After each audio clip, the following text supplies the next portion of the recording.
That's okay. Good evening, everyone. Legislative Day 18 will now come to order. I please ask everyone to pause for a moment of silent meditation before we do the pledge.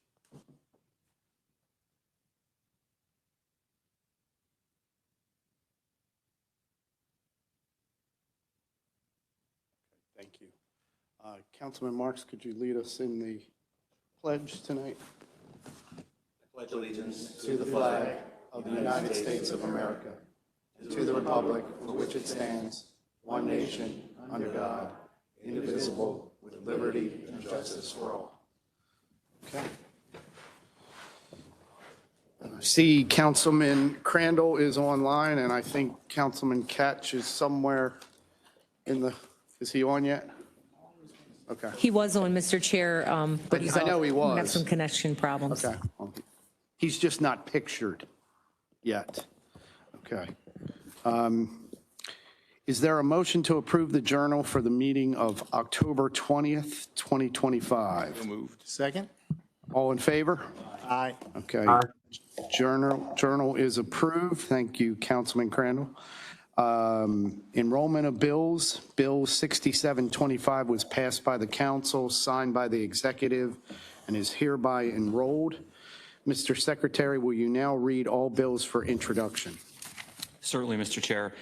First is Bill 7825. This is a bill from the current expense budget related to the continuation of SNAP and other benefits. Bill 79-25, Personnel Law of Baltimore County. Bill 80-25, Current Expense Budget, Commercial Vehicle Safety Alliance. And Bill 81-25 is sponsored by Councilman Jones. Zoning regulations, uses permitted in the business major or BM zone, animal boarding place, Class B. Okay. Thank you, Mr. Secretary. As to Bill 7825, which was just introduced, we have been requested by the administration to convene an emergency session in order to consider and vote on Bill 7825 this evening. Is there a motion to convene an emergency session? So moved. Second. Okay, we have a motion and a second. Mr. Secretary, please call the roll on the motion. Mr. Ertel? Aye. Mr. Crandall? Aye. Mr. Young? Aye. Mr. Patoka? Aye. Mr. Jones? Aye. Mr. Marks? Aye. Mr. Catch? I think Mr. Catch is absent at the moment. Okay. All right. So the motion is passed, and we needed 5 votes for that. So we had 6. So you are now in emergency session, Mr. Chairman. So we are now in emergency session. I think we have a speaker for Bill 7825 from the administration, Ms. Sam O'Neill. Ms. O'Neill, did you want to come up and talk about this emergency appropriation?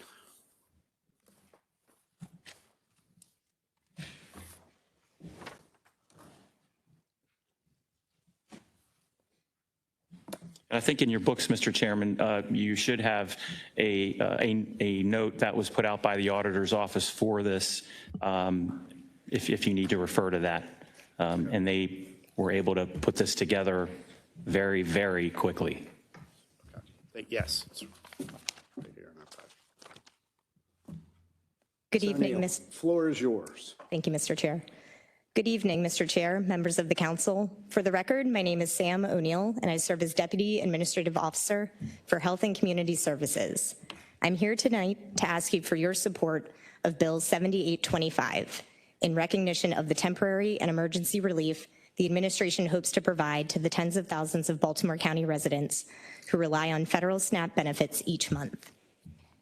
As we shared during a press conference this past Friday, this bridge solution is just that, intended to be a bridge. The more than $4 million in relief is intended to be threefold. 1, funding towards existing nonprofits that are actively engaged in addressing food insecurity. 2, existing county vendors who serve vulnerable populations. And 3, the launch of a grants program in partnership with our fiscal agent, the Baltimore Community Foundation. Joining me tonight is Director of Social Services Mark Millspaugh and Colleen Mahoney, Deputy of Operations for DHCD. While DSS and DHCD are the lead agencies for this effort, this truly is a collaborative effort across the enterprise, especially across the health and community services portfolio. I am grateful for the leadership of our department heads and our steadfast support of County Administrative Officer DeAndrea Walker and Director of Budget and Finance Kevin Reed. For more specific context regarding SNAP recipients in our county, as well as the infrastructure in place to address food insecurity currently, Director Millspaugh and Colleen are here and can assist with any questions.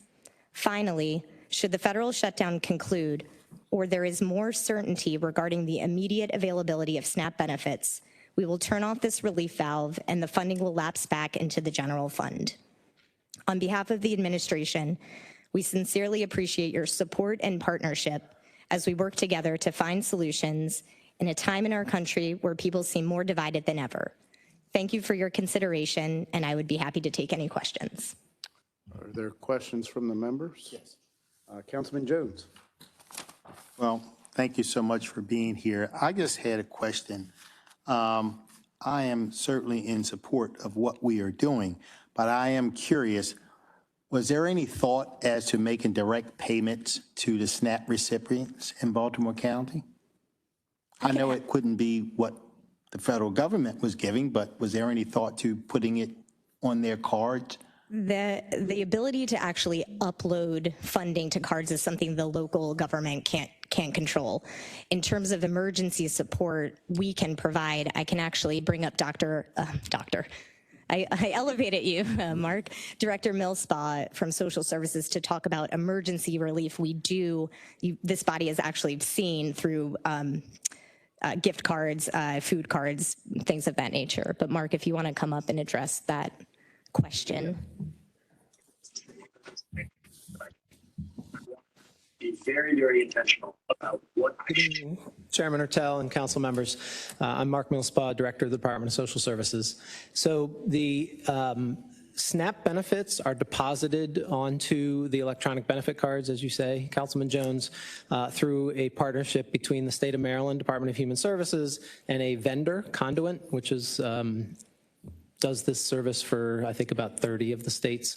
That process is a lengthy and cumbersome process involving state computer systems, sending data files over to the vendor, and that is not something local government has the ability to do. The state is not providing that support to any of the individual counties, to the best of my knowledge.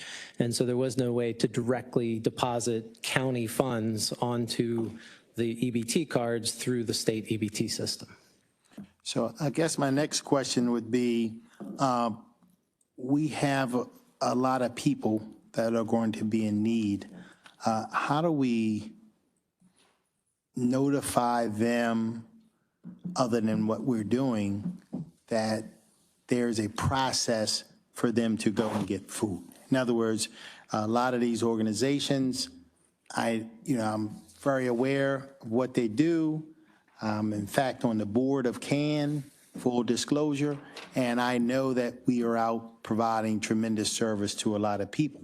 But I guess today it seems like there's going to be an influx of new people that may not know the process, how to get these benefits. For example, if we think, well, I'm not going to get into the example, I'll just leave it at that. Right. You want me to take that? Sure. Okay. So first, I will say you're right that the organizations that we're working with are well established in the community. They have the capacity to take on these additional resources from county government and to make these benefits available to the people that they serve. They're well known. They've existed for many years. One of the things that we plan to do is to send some notifications to SNAP households of where they can go to seek assistance. We also, of course, had a press conference recently where we announced these, and in my remarks there, I specifically requested people in need to seek out those resources from those service providers. But we do plan to send, we have the ability to send direct communication to SNAP recipients to let them know what's available. Okay, thank you. Any other questions? Yes, Mr. Chair.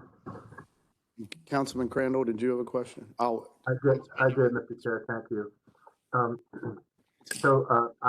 sure that Ms. O'Neill and Mr. Millspaw are aware of the announcement by the Fed today that they will. It looks like they're freeing up per judge's order at least at least half of the SNAP funding for November.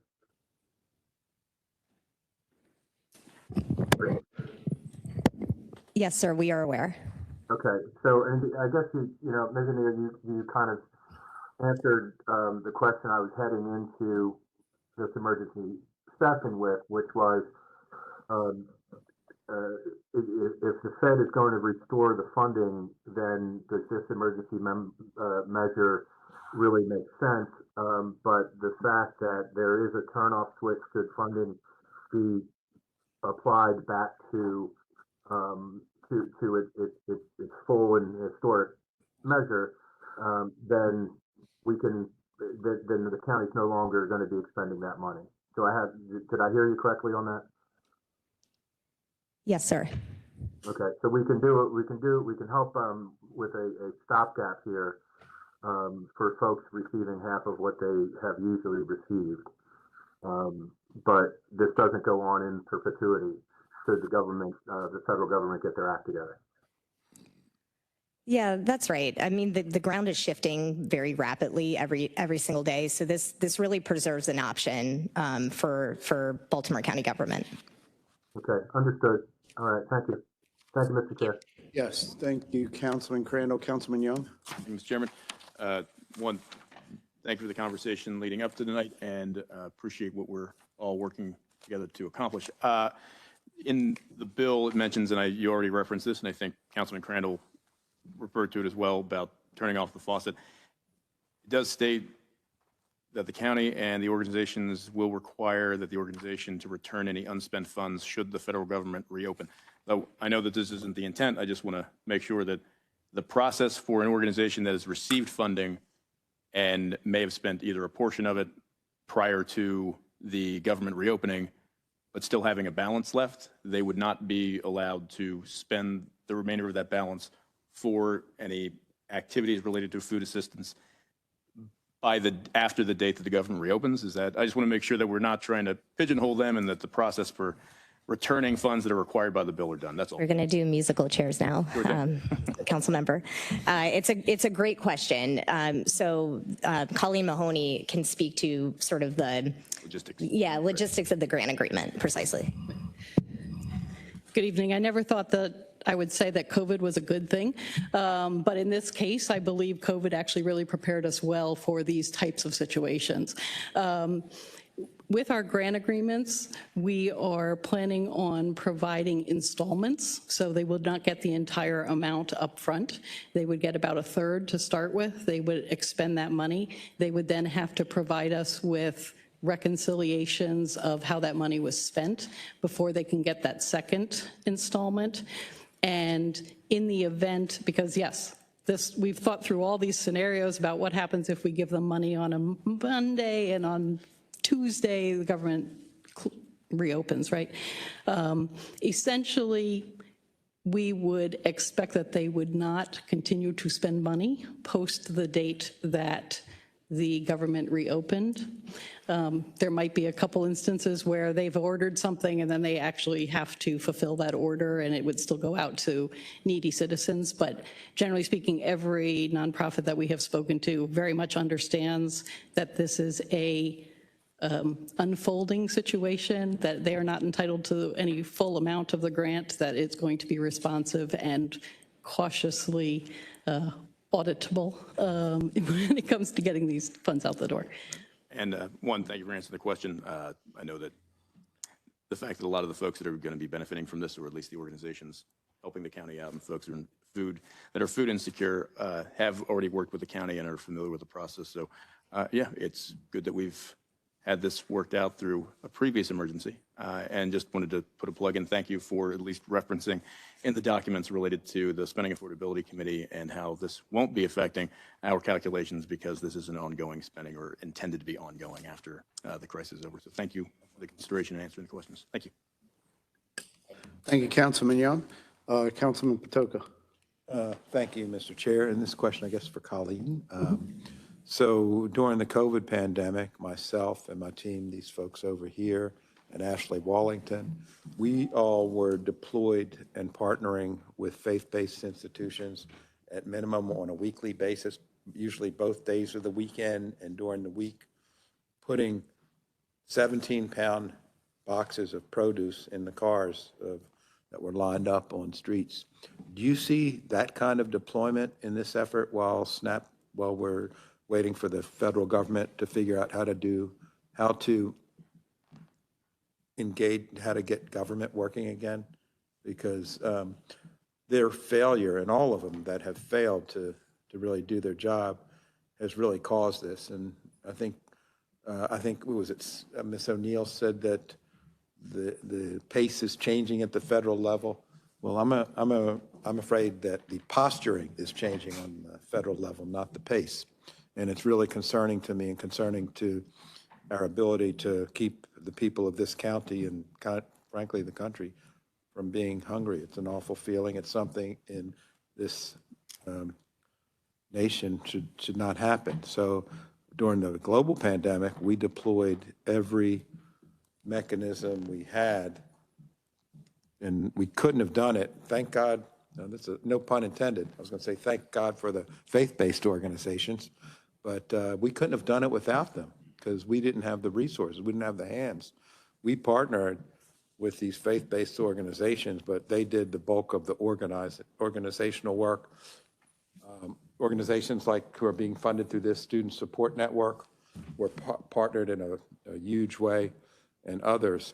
So I guess in a long-winded way, I'm asking, is that the same style of ramp-up you see happening during this period of uncertainty? I think that, during the pandemic, obviously we had a very long time and we were reacting and changing as need arose. I think that in this particular case, our nonprofits are not currently ready to do that level of response. And the funding that would be a very, very big lift on the behalf of the county, certainly. I think that our nonprofits that I've spoken with thus far are very much ready and creative within reason. And so they are talking with their partners as well about, can they do some, if it's a nonprofit, can they partner with a church to jointly sponsor a food drive, drop, that kind of thing? And I think it's going to be unfolding, and hopefully with this new announcement, it won't be needed, but we're going to take it and work with the nonprofit partners to the best of our abilities. If my office or my team members can help in any way, please let us know. They've had experience at this sort of thing. Thank you. Thank you, Councilman Patoka. Any other questions from the members? Do we have a motion to approve Bill 7825? Motion. Is there a second? Second. Okay, we have a motion and a second. Mr. Secretary, please call, Go ahead. Now, I guess got a news flash here that the governor is going to release $62 million to fund SNAP, but we'll keep moving. Okay. Mr. Secretary, do you want to call the roll on Bill 7825? Mr. Ertel? Aye. Mr. Young? Aye. Mr. Patoka? Aye. Mr. Catch? Aye. Mr. Jones? Aye. Mr. Marks? Aye. Mr. Crandall? Aye. Was Councilman catching that? I didn't. Yeah, he did. Okay, he did. Okay. So Bill 7825 is passed unanimously as an emergency measure. Mr. Chair. Yes, Councilman Jones. I guess wanted to thank my colleagues and thank the administration for stepping up. Clearly, we are here because of what I call a dereliction of duty in Washington, D.C. But when these sort of things happen, it's incumbent upon us as a local government to step up and protect our people, to make sure that no senior, no children, no one in Baltimore County goes hungry or worry about where their next meal is going to come from. So I want to thank the administration and thank all my colleagues for voting in the affirmative. Thank you. Thank you, Councilmember. Councilman Marks? To echo those comments, Councilman Jones, noticed that there was no finger pointing and there was no partisan rhetoric. We just got our job done. So I thank the administration for working on this, and I thank my colleagues as well for their sensitivity to this issue. Thank you, Councilman Marks. Mr. So is there a motion to adjourn the emergency session? So move. Second. Okay, all in favor? Aye. Okay, Aye. And Councilman Catch is definitely in there. He sure is. Emergency session is adjourned. Thank you, Councilman Catch. Mr. Chair, thank you very much on behalf of County Executive Klossmeyer for convening under these circumstances. We really appreciate your partnership. Absolutely, and we thank her for her quick leadership on this matter. Thank you, sir. Absolutely, thank you. Thanks for being here tonight too. November, governor's paying it. We will now proceed with this evening's regular legislative session, and we'll consider. We have a few different appointment confirmations. Mr. Secretary, first item, please. Yes, sir, Mr. Chairman. The first is a reappointment to the Baltimore County Planning Board, Mr. Peter Airy.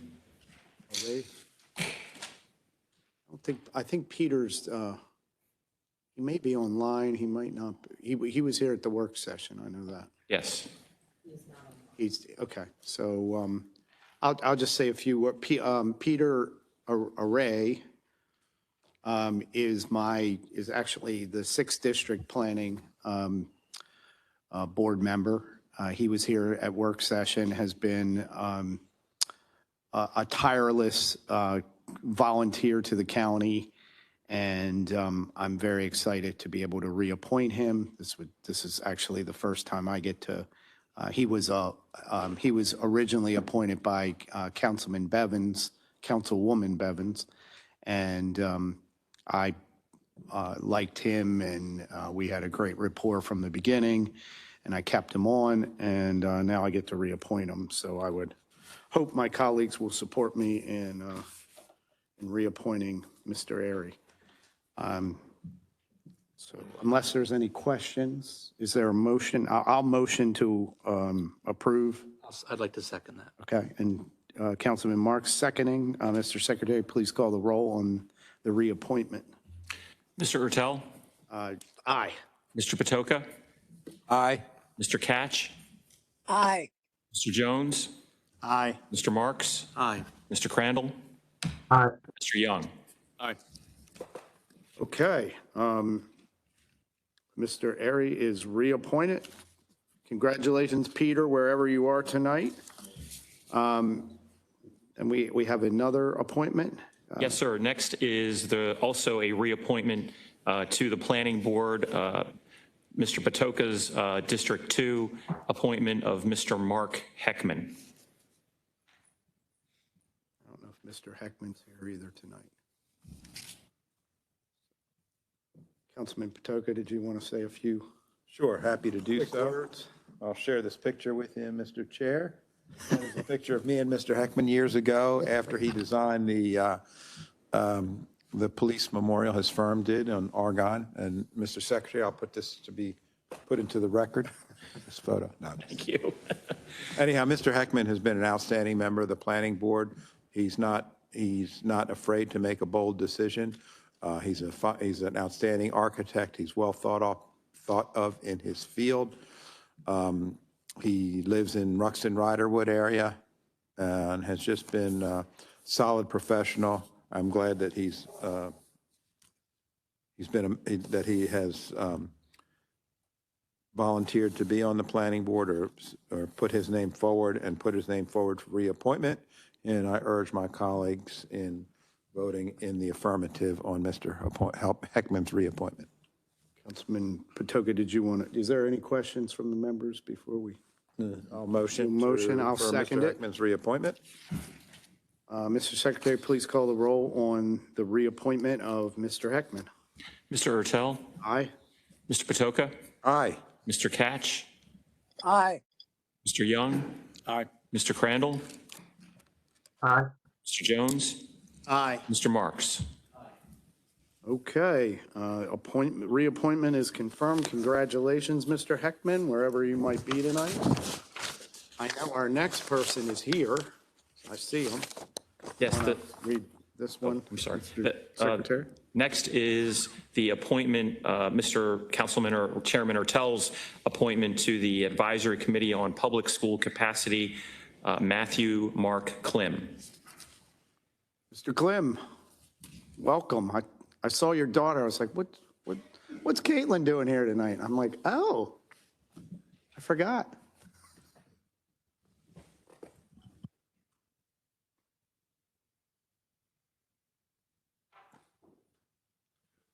Mr. Klim, just hit that button. It'll turn them. You'll see the green. Yep, and now you're live. Now they can hear you online. Good evening, gentlemen. Good evening. Great to have you here tonight. Thank you. You just want to tell us a little bit about yourself and. Sure. So I'm a lifelong resident of District 6.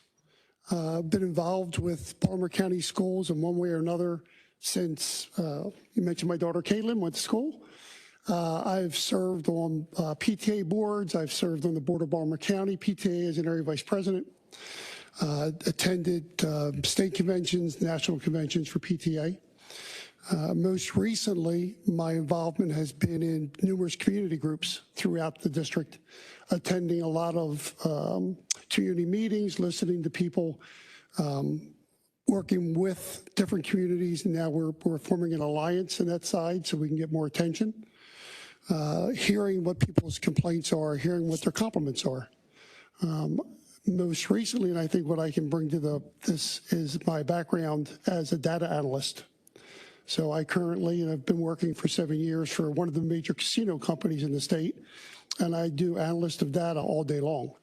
So looking at where we stand now with schools and looking at projections, where we see Perry Hall High School being over capacity, we see Towson being over capacity, and looking at what the community is saying about moving lines. And I just think that my background will lend itself to any decisions that this committee brings forward. We thank you for being willing to serve on this important committee. Councilman Patoka, did you have a question? Just a quick question. No, and a comment. Sure. Mr. Clem, you had me at Caitlin, so I'm going to vote in the affirmative. Thank you. Councilman Marks. Yeah, thank you. Mr. Clem, thank you for your service. Your family has given a lot of time in northeastern Baltimore County, and I'm sure you'll make an excellent addition to this panel. I'm really impressed with the people that are being picked for this committee, which is an important one. You mentioned Perry Hall High School. Perry Hall's starting to go down, actually, if you look at the numbers, but Overly High School is definitely the concern, and I know you know this. Yes. But you're going to be a nice addition to this panel. And I think you'll work well with Charlene Benke, who will be representing the 5th District. So congratulations and good luck. Thank you. Yes, sir. I know you have family here. Do you want to give a little shout out to the family? Sure. Since they all showed up to see you get appointed tonight. Sure. My wife Shelley's in the audience there. I think most of the people on the board know my daughter Caitlin.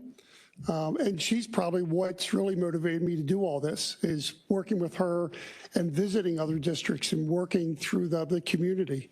And her husband, Sean, who's come out tonight. And I appreciate y'all coming out. It's good to have family in. Yes, it is. So unless there's other questions, Councilman Jones, you didn't have a question? No, I did not. I'm just waving. Mike was on. I didn't know if you wanted to ask. I'll motion. I'll second. I'll second. Okay, you have many seconds. Councilman or Secretary, please call the roll. Mr. Ertel, Aye. Mr. Catch, Aye. Mr. Jones, Aye. Mr. Marks, Aye. Mr. Crandall, Aye. Mr. Young, Aye. Mr. Patoka. Aye. Okay, appointment is confirmed. Congratulations, Mr. Clem. Thank you, gentlemen.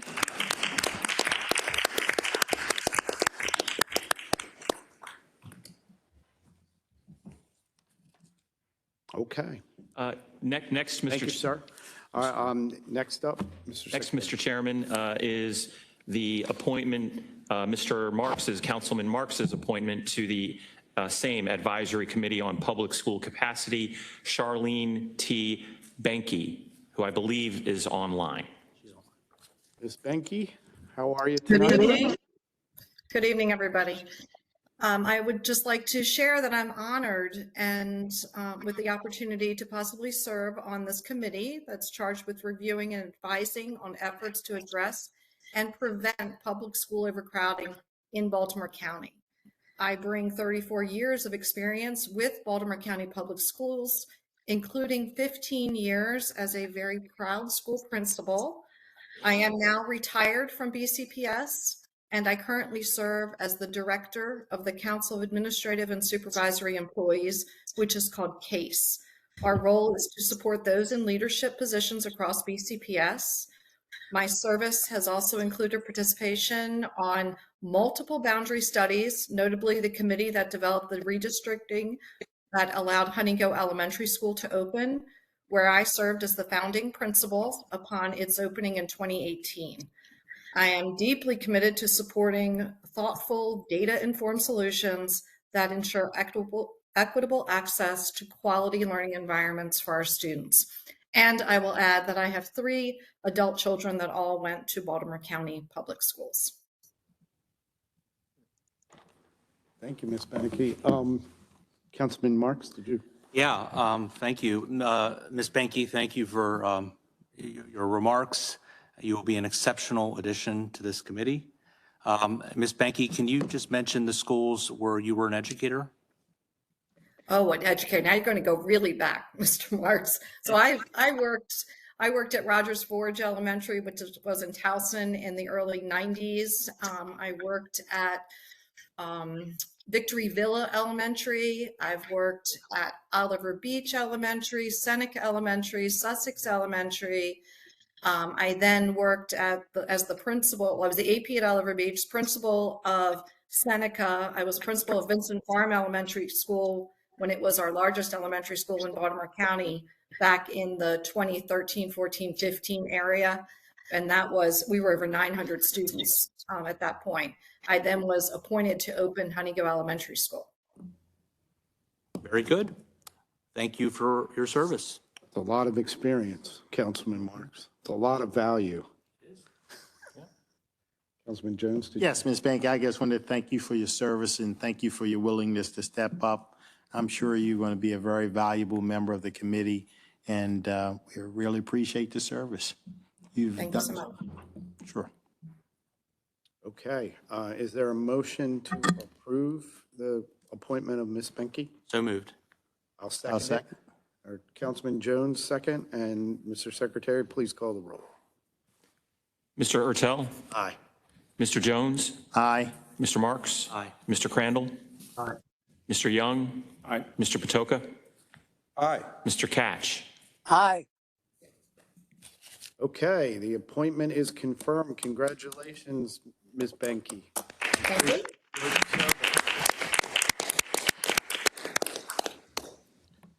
Okay, we will now move to final reading and vote of bills. Mr. Secretary, first item, please. First, Mr. Chairman and members of the council, is Bill 68-25. This is from the current expense budget, rural public transportation. Okay, and there's 3 of these Yes, basically together.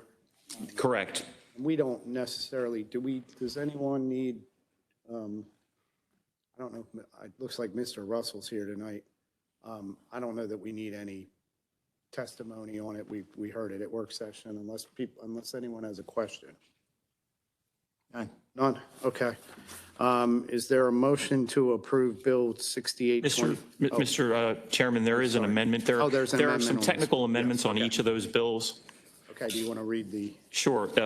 For Bill 6825, the amendment is a technical amendment that just clarifies that the monies are derived from federal and state funds. The bill is drafted only said federal. The amendment would clarify that it's both federal and state funds. Any questions on the amendment? Is there a motion to approve the amendment? So move. I'll second it. Mr. Secretary, please call the roll on the amendment to Bill 6825. Mr. Ertel? Aye. Mr. Marks? Aye. Mr. Crandall? Aye. Mr. Young? Aye. Mr. Patoka? Aye. Mr. Catch? Aye. Mr. Jones? Aye. Okay, the amendments pass. It was amendments, correct? More or You're less. calling it amendments? There were several changes all within the in bill one? that had to be made, Okay. but mainly that one clarification of make state. Okay, are there any questions or comments from the members on Bill 6825 as amended? Is there a motion? So move. Second. Okay, Mr. Secretary, please call the roll on Bill 6825 as amended. Mr. Ertel? Aye. Mr. Crandall? Aye. Mr. Young? Aye. Mr. Patoka? Aye. Mr. Catch? Aye. Mr. Jones? Aye. Mr. Marks? Aye. Okay, Bill 6825 as amended is passed. We'll move on to Bill 6925, which is similar. Yes. I know that has an amendment as well, is that? Yes, current expense budget, transportation development plan, that has an identical technical amendment that clarifies the inclusion of not only federal, but also state funds. Is there a motion to approve the amendments to Bill 6925? I'll move it. I'll second it. Mr. Secretary, please call the roll on the amendment to Bill 6925. Mr. Ertel? Aye. Mr. Young? Mr. Patoka? Aye. Mr. Catch? Aye. Mr. Jones? Aye. Mr. Marks? Aye. Mr. Crandall? Aye. Okay, the amendments pass. Are there any questions or comments from the members on Bill 6925 as amended? No, sir. Okay, is there a motion? I'll move the bill's amended. Okay. No second. Got a second. Mr. Secretary, please call the roll on Bill 6925 as amended. Sorry. Mr. Ertel? Aye. Mr. Patoka? Aye. Mr. Catch? Aye. Mr. Jones? Aye. Mr. Marks? Aye. Mr. Crandall? Aye. Mr. Young? Aye. Okay, Bill 6925 as amended is passed. Next bill, please, Mr. Secretary. Next is Bill 70-25, current expense budget, specialized transportation service. There is also a technical amendment, Mr. Chairman. It is similar to the other two, except that instead of both federal and state funds, this amendment clarifies in several spots in the bill that it is not federal funds, it is actually monies derived from state funds only. Are there any questions about the amendment? Is there a motion to approve the amendments to Bill 70? I'll move it, sir. I'll second it. Mr. Secretary, please call the roll on the amendment to Bill 7025. Mr. Ertel? Aye. Mr. Catch? Aye. Mr. Jones? Aye. Mr. Marks? Aye. Mr. Crandall? Aye. Mr. Young? Aye. Mr. Patoka? Aye. Okay, the amendments pass. Thank you, gentlemen. Are there any questions or comments from the members on Bill 7025 as amended? If not, is there a motion? I'll move it. I'll second it. Mr. Secretary, please call the roll on Bill 7025 as amended. Mr. Ertel? Aye. Mr. Jones? Aye. Mr. Marks? Aye. Mr. Crandall? Aye. Mr. Young? Aye. Mr. Patoka? Aye. Mr. Catch? Aye. Aye. Wait, two. twice. That's two votes. We have to revote. Bill 7025 as amended is passed. So then I think we're going to move on to fiscal matters. Yes. So we have, let me read the preamble. So extensive testimony was taken at the council's work session on October 28th, 2025. The witnesses who testified at the work session are available to restate their testimony if needed. If a council member has any questions regarding a particular fiscal matter, that item will be discussed as a separate matter. I will now call upon the secretary to read the cover letter for fiscal matters 1 through 6. The fiscal matter 1 is a purchase order with Daily Computers Incorporated. Fiscal matter 2 is an amendment to contract with Prime Care Medical Incorporated. Fiscal matter 3 is a contract of sale with Carney Road and Gun Club Incorporated, or I'm sorry, Carney Rod and Gun Club Incorporated. Fiscal matter 4 is a contract with ErgoFlex Systems Incorporated. Fiscal matter 5 is 3 contracts for waste management services. Fiscal matter 6 is 4 contracts for heavy equipment rentals. Okay. Are there any questions or comments from the members? Hearing none, is there a motion to approve fiscal matters 1 through 6? I'll move it. Okay, I'll second it. Mr. Secretary, please call the roll on fiscal matters 1 through 6. Mr. Ertel? Aye. Mr. Marks? Aye. Mr. Crandall? Aye. Mr. Young? Aye. Mr. Patoka? Aye. Mr. Catch? Aye. Mr. Jones? Aye. Fiscal matters pass. I'm going to go back to 7125, unless you want to do miscellaneous. We could do the rest of them. Do you want to do miscellaneous? Sure, if that would be business convenient. Okay. Next with miscellaneous business, Mr. Chairman, is the non-competitive awards. Whenever a contract over $25,000 is awarded by a process other than formal competitive bid, it is required that a copy of the contract be given to the county council and nature and parties to the contract be announced by the secretary at the next legislative session following the award of the contract. There are 4 such agreements this evening. The first is a purchase order with Skyline Technology Solutions, LLC. This is for the purchase of the yearly renewal of licenses for the Claris Video Management System. Total award of $72,336. Next is a supplier contract with Martin Marietta Materials Incorporated. This is for the purchase of construction aggregates, 5-year estimated award of $1,050,000.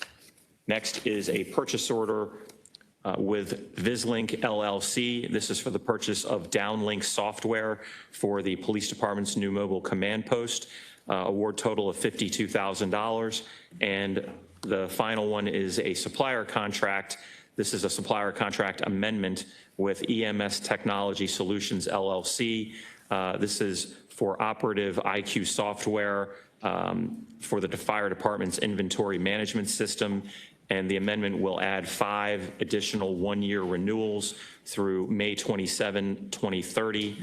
The total cost is $172,980 that has been expended since July 1, 2022. Okay, thank you, Mr. Secretary. All right, so Councilman Jones, did you? Yes, I was just wondering if the administration could be so kind as to explain why these items could not go through the normal procurement process. Councilman, these are, they're usually one of 2 things, or sole source justifications where there is only one vendor to be able to provide these services. For instance, if we're repairing pumps in pumping stations, a lot of times they use a certain type of equipment, or a 902F justification where it's in the best interest of the county to move with a various product. Normally, they're reviewed by purchasing and the Office of Law before such contract is let. Okay, thank you. You're welcome. Okay, thank you, Councilman Jones. And you? Yeah, we'll go with 7125 now. Or do you want to finish up? Well, okay, sure. Or you want to go into resolutions? What do you? Well, we could do Resolution 53-25. This is a resolution to accept a donation of funds through the Bureau of Animal Services. Take it away, Mr. Secretary. Did you want to? Do you want to speak to that, or should we? We had testimony on it. Does anyone have questions about Resolution 5325? No, sir. Okay. Is there a motion to approve? So move. I know I got the secretary flustered. Second. Second. Mr. Secretary, please call the roll on Resolution 5325. Mr. Ertel, Aye. Mr. Crandall, Aye. Mr. Young, Aye. Mr. Patoka, Aye. Mr. Catch, Aye.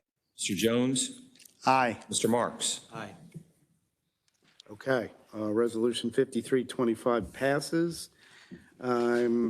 Did you want to go, I'm sorry I keep asking you questions. No, We're a that's little off okay. tonight because of the emergency session. Do you want to go to 5125? That's Councilman Jones on the PUD. I think we can do that resolution and probably 55 and then move up to the bills. So yes, Resolution 51-25 is sponsored by Councilman Jones. This is a resolution that seeks approval for the continued review of a planned unit development known as Red Run Meadows. And I'm going to just postpone that. We'll pull it and start again. So that'll be deferred until the next meeting, Mr. Jones? Yes, sir. Okay, so that'll be scheduled for the work session next week, November 12th, which is Wednesday, not Tuesday, because Tuesday's Veterans Day. So we will be convening the work session Wednesday, the 12th, and the final reading and vote will be Monday, the 17th. Thank you. Mr. Yes. I just want to note to one of my staff members, Zena Moore, that we're off for Veterans Day. Okay, Zena likes to come into the office during off days. And then the next item, Mr. Chairman, would be at this point 55, Resolution 5525. This is sponsored by Councilman Crandall, and this would authorize a partial refund as a result of the property tax exemption granted to Bertie Jackson, who as a blind person is entitled to a partial refund under state law. I'll move the resolution. Okay, I'll second it. Mr. Secretary, please call the roll on Resolution 5525. Mr. Ertel, Aye. Mr. Crandall, Aye. Mr. Young, Aye. Mr. Patoka, Aye. Mr. Catch, Aye. Mr. Jones, Aye. Mr. Marks. Aye. Okay, Resolution 5525 passes. For now. And then we can move. Secretary, next item. Move up to Bill 71-25. This is sponsored by Councilman Ertel, open space fee in lieu. Okay, I talked about this at the work session. We introduced this bill to address predominantly the mixed use classification that the overlay district that we introduced last year. We did not, this was a companion really to that to clarify what open space fees in lieu of providing open space are. Mr. Secretary, did you want to say anything more about this? I believe there are a few amendments, Mr. Chairman. Do you want me to Yes, you go wanna- through those? Go with those? Sure. The amendments do several things. The amendment or the set of amendments do several things. One is to specifically strike the reference in the bill to the Eco Park District. It does not really have a residential component, and it was put in the bill in error when it was drafted. So the amendment is a technical one to take out Eco Park District from the bill. The other main amendment is that on page 3 of the bill, where it references that for the development in an MU district, that the fee shall be paid upon the application for a building permit, that would be changed and struck to be the fee that shall be paid prior to recordation of a plat for any portion of the development that includes a residential component. And then related to that, on the last page of the bill, under the mixed-use district overlay section in the regulations, under paragraph K related to open space requirements, the amendment would, similar to what I just read, it would state that prior to recordation of a plat for any portion of the project that includes a residential component, that the fee shall be paid based on the number of residential units authorized by the record plat. So it just makes it, it provides some flexibility, but it also sort of defaults to having the open space fee paid at the time of recordation of the plat for a project that includes a residential component. Okay. Is there a motion to approve the amendments to Bill 7125? So moved. Second? Okay, Mr. Secretary, please call the roll on the amendments to Bill 7125. Mr. Ertel? Aye. Mr. Young? Aye. Mr. Patoka? Aye. Mr. Catch? Aye. Mr. Jones? Aye. Mr. Marks? Aye. Mr. Crandall? Aye. Okay, the amendments to Bill 7125 pass. Are there any questions or comments from the members? If not, is there a motion to approve Bill 7125 as amended? Motion. I'll second it. Mr. Secretary, please call the roll on Bill 7125 as amended. Mr. Ertel? Aye. Mr. Young? Aye. Mr. Patoka? Aye. Mr. Catch? Aye. Mr. Jones? Aye. Mr. Marks? Aye. Mr. Crandall? Aye. Okay, Bill 7125 as amended is passed. We will now move on to the next bill, Mr. Secretary. I was going to ask if we could perhaps. The resolution, do you want to Yes, we cover have. that too? Okay. Yes, sir. We have Resolution 50. I know we're going a little bit out of order, but there's a little method to the madness. Resolution 5425 is also sponsored by Chairman Ertel. This resolution would seek approval of the local open space waiver fees that are set within the resolution. Okay, and are there any amendments on that resolution? Yes. Well, wait, no, there are no amendments on that resolution. And that resolution is a companion really to the bill. The bill updated the zoning regulate, or no, the county code to incorporate those new overlay districts. And what the resolution does is actually include those new overlay districts into the applicable tier where those actual open space waiver fees are set. Okay. Is there a motion to approve Resolution 5425? I'll motion. I'll second it. Okay. Mr. Secretary, please call the roll on Resolution 5425. Mr. Ertel? Aye. Mr. Patoka? Aye. Mr. Catch? Aye. Mr. Jones? Aye. Mr. Marks? Aye. Mr. Crandall? Aye. Mr. Young? Aye. Okay, Resolution 5425 passes. I guess we'll move back to Bill 7225. Yes, sir. Bill 7225 is sponsored by Councilman Marks. Zoning regulations, restaurants in the Honey Go area, hours of operation. And I know there's some amendments, Councilman Yeah, Marks, did you want to talk about? I want to talk about the bill generally, but you want to take the amendments first? Or I can just discuss the bill generally. However you want to. Yeah, I'd like to talk about the bill generally. So an email came across my my inbox today. I didn't receive it, but others did, and they passed it along. And big screaming headline: anti-Baltimore County bill introduced by Councilman Marks. Councilman David S. Marks has introduced County Council Bill 7225, which, if passed, would negate, destroy, and disregard the entire approval process established decades ago by the Baltimore County Planning Department. The whole process. The process was designed by planners who are educated and well experienced in the planning process.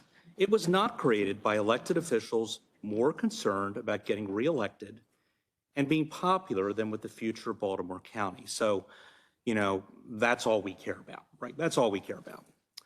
Let's keep going down. Take your jobs and economic growth elsewhere because the Baltimore County approval process means nothing and Baltimore County does not want you. and it has all of you and says you don't put position on this bill yet. David Marks voting yes to damage our county reputation. The sky is falling, ladies and gentlemen. This one bill is going to destroy Baltimore County. Aren't you terrified? I'd be terrified if I was all of you.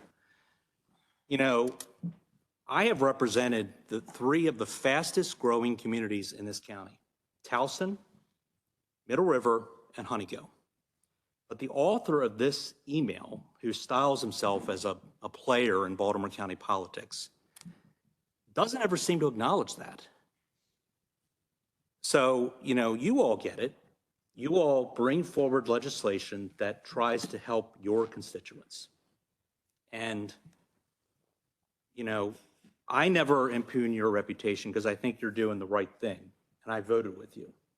In fact, many of our bills have been unanimous.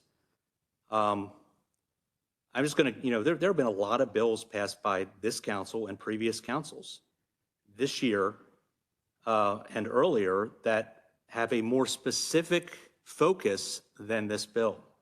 Bill 1325, 1425, 1525, 5925, 6025, 7425, Bill 8125 was introduced tonight. And some of these are my bills. They're not just all your bills, they're my bills too. Because each of us puts in legislation designed to solve problems and help our constituents. The fact of the matter is that this bill affects the Honeygo area, which was established in 1994, 31 years ago. 31 years ago. A special development district that has been referenced in many bills over the past 31 years and whose policies have been upheld in countless administrative law judge decisions since 1994. This is not some sort of Johnny-come-lately special development district. It was created in the 1990s, and it has worked. I was there when the Perry Hall Improvement Association was working with my predecessor, Councilman Gardena, and crafted this region. It was designed to keep homeowners in Perry Hall and not going to Harford and Carroll counties. And it has worked. It's worked. Even though it has some of the most stringent building standards in Baltimore County, it's worked. So, you know, I know there's been a lot of debate on this bill, but I just want to kind of emphasize a few points. First, again, this bill is not as specific as other pieces of legislation that the administration has deemed not to oppose, by the way. They've hardly batted an eye, but they're really concerned about this bill, number one. Number two, you know, there's a lot of discussion about, are we changing the rules? The county council is asked to change the rules all the time. That's our job. We change the rules. We respond to constituents. We sometimes respond to business interests. That's our job, is to change the rules. Yes, this changes the rules in a part of Perry Hall, part of Baltimore County. But we're doing it this time on behalf of homeowners who think that the standards in Honeygo should have been changed. I think these homeowners deserve to have peace and quiet. I think the bill is reasonable. I think the amendments that are going to be offered are reasonable. They affect 12 restaurants in Perry Hall, 12 restaurants, 12 restaurants. Not just a phantom restaurant that has never been built yet, but 12 restaurants. It's a fair bill. It's a legal bill.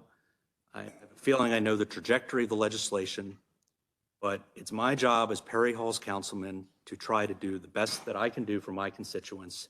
And I'm going to do it no matter what people say about me or the shameful emails that one person puts out. Thank you. Thank you, Councilman Marks. Councilman Patoka. Thank you, Mr. Chair. Well, Councilman Marks, so in the statement that you just read, well, the email, I should say, so I'm a professional planner.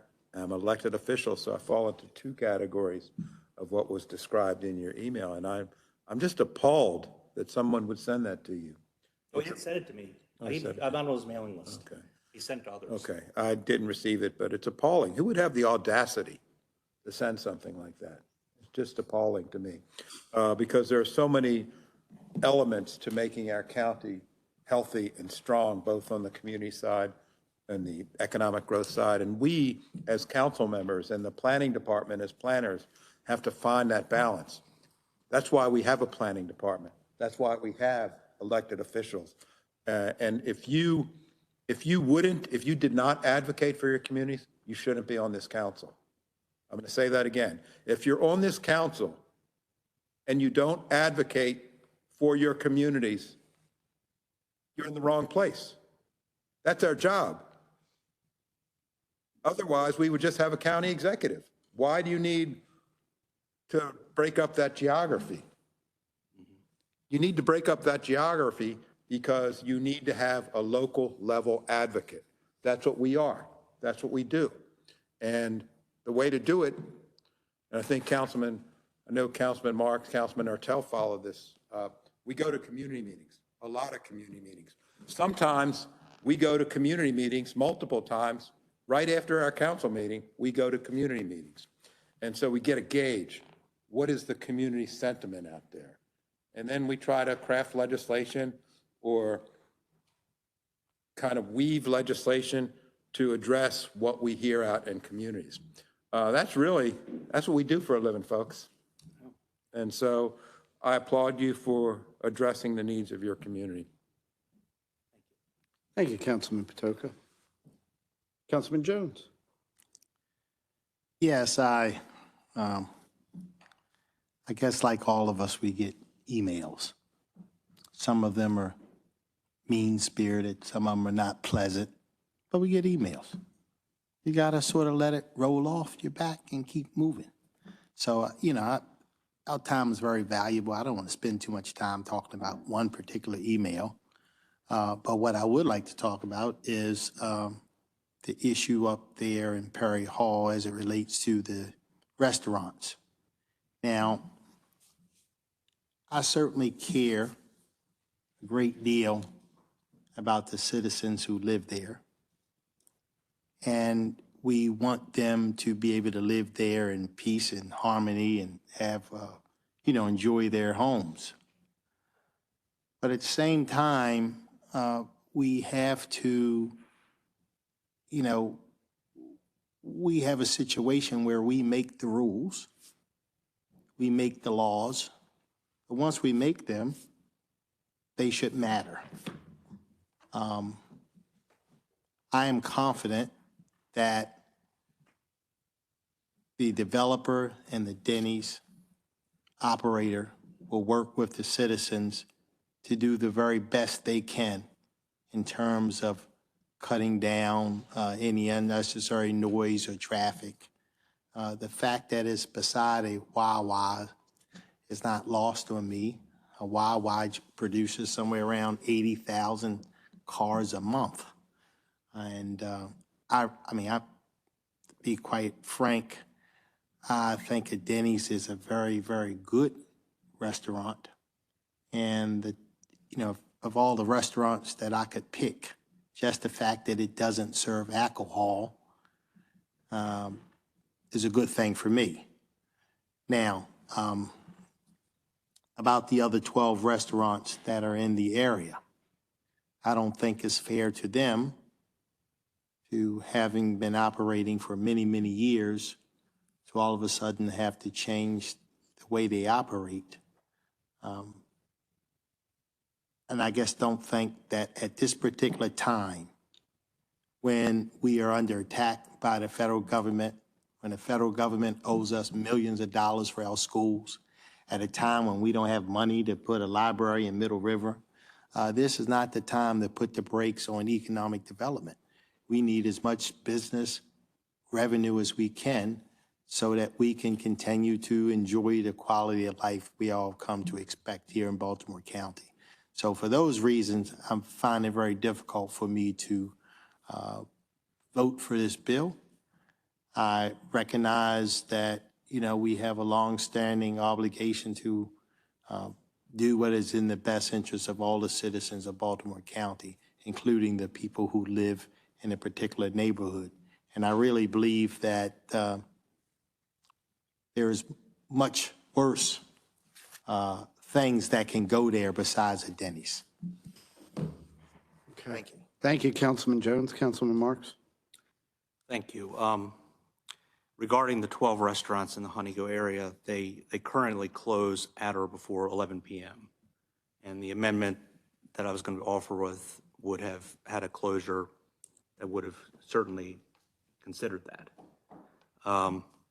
Regarding the Middle River Library, Councilman Jones, that's been talked about a lot. That would have been an economic driver, but that's a discussion for a future administration. I am hopeful that this has sparked a conversation with the developers. I put this bill in largely because I thought that conversation was going nowhere and because I thought the whole Honeygo area deserved to have these protections. But I think the conversation's been advanced. Maybe there's another bill that can be crafted, a better bill. Some of you have talked to me about that. I'm open to your suggestions. You're going to hear from probably some of the residents later on. And I've given it my best college try here. I think this was a good effort, and we'll just see what happens next. Okay. Mr. Secretary, do you want to go over the amendments? Are we voting on these, because they're a couple separate, aren't they? Right, I will take my cues from Councilman Marks, but the first set of amendments there are three parts to the amendment. The first part would be to strike the 250-foot, the specific 250-foot number and substitute 300 feet. It would also strike the 10 o'clock hour and substitute 11 o'clock. So instead of 10 p.m., it would be 11 p.m. And then it would also specify that this provision in the bill would not apply or shall not apply to fast food restaurants. So it would be those three things. Okay. Mr. Secretary, you say it would not apply to fast food restaurants? Right. The prohibitions in the bill under this amendment shall not apply to fast food restaurants. Fast food restaurants in later hours are generally drive-through, not seating. Okay. And I'm not going to get into a lot of details, but I spoke with at least two of the operators of the restaurants in the area. And it is true that they close their kitchen at 11 o'clock. But I was told that during holiday season, when there's Christmas parties and when business is good, because they sell alcohol, they stay open till 2 p.m. And if things are going well, then they keep the kitchen open after 11 o'clock on weekends. I also spoke to the same people, and I know because they said they spoke to you. I would be happy if it helps pass the bill. I don't know if it will help, but to say that liquor board regulated restaurants are exempt. We have a good liquor board in this county that can apply penalties and regulate behavior. I'm certainly open to that. Otherwise, we'll just go with these amendments. Okay. Is there any further discussion on that particular amendment? If not, is there a motion? So moved. Is there a second? I'll second it. And Mr. Secretary, please call the roll on that amendment. Mr. Ertel? Nay. Mr. Crandall?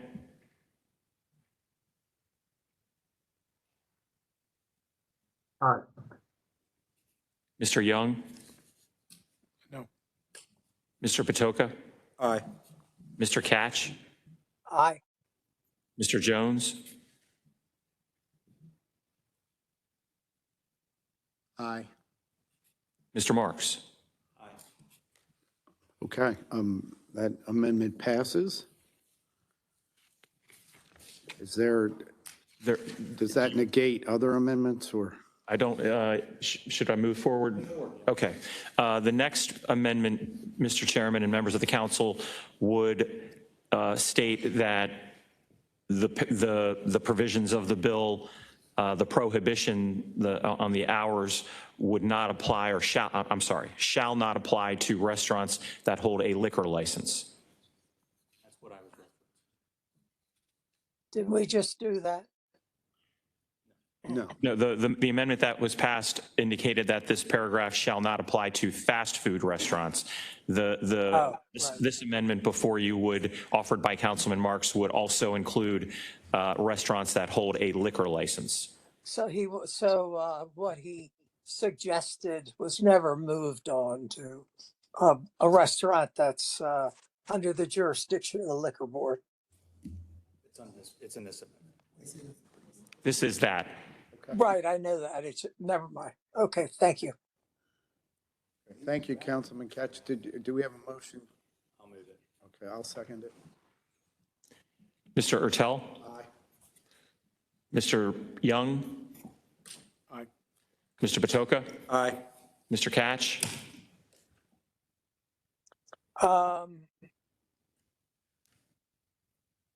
No. Mr. Jones? Nay. Mr. Marks? Aye. Mr. Crandall? Aye. Okay, so amendment passes. And is there a third? Do you wish to? There is not a third. You pulled that one. Okay. All right.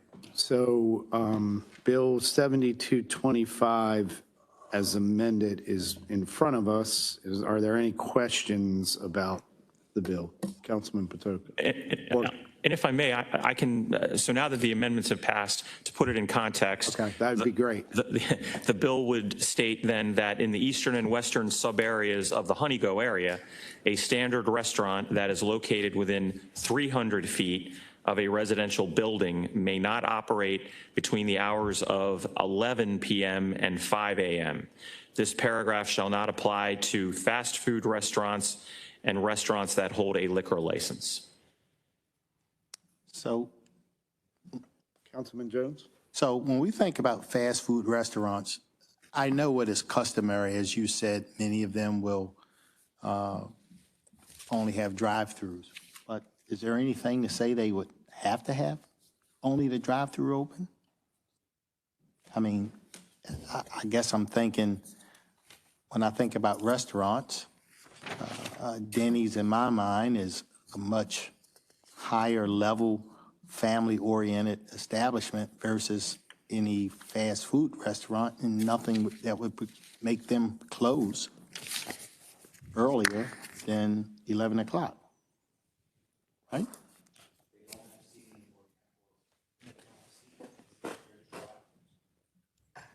Fast food restaurants don't have seating? Usually at night. Usually at night they close the dining room.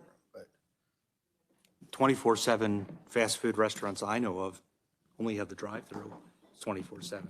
But then you also have the issue of people having a picnic in the parking lot after they've eaten. I mean, I guess I'm wondering, like, what is the issue that they will be inside the Denny's eating? Because a drive-through has cars, has traffic, it has people in the summertime with their windows down and the music up loud sometimes. It has, I'm thinking if people can park their car, get out, go inside and eat, that's less burdensome on the citizens than somebody in a drive-through and somebody pumping gas at the Wawa or somebody with it.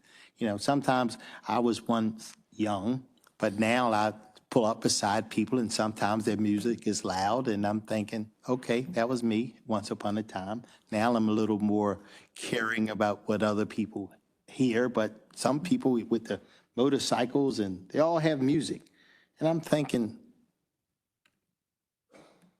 we're looking at restaurants and saying that a drive-through is okay. But going inside the restaurant and eating is not okay. I guess I'm trying to understand this distinction. I'm trying to figure out what's happening inside the restaurant that will bother the citizens more than a drive-through or a Wawa. The residents. Excuse me? I mean, one thing we considered was allowing for carryout, right? DoorDash and that sort of thing. But I think the concern is having the people at the restaurant themselves, not the traffic in and out. So it's not the traffic, it's the people inside the restaurant. It's the congregating and after hours.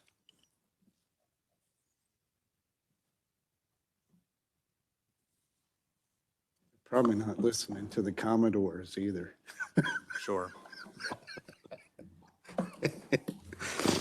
I'm just happy if I don't hear curse words. Thank you, Mr. Chair. I think we're losing the forest for the trees here. We are.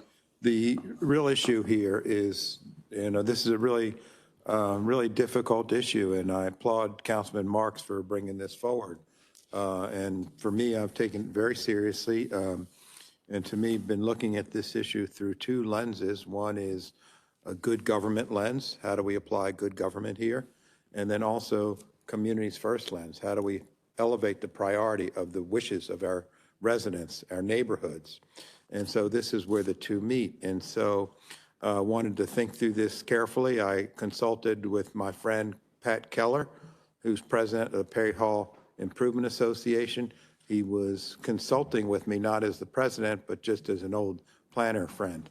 And so he suggested, and it was a very good suggestion, to go out to visit the site, to put your eyes on it, Izzy.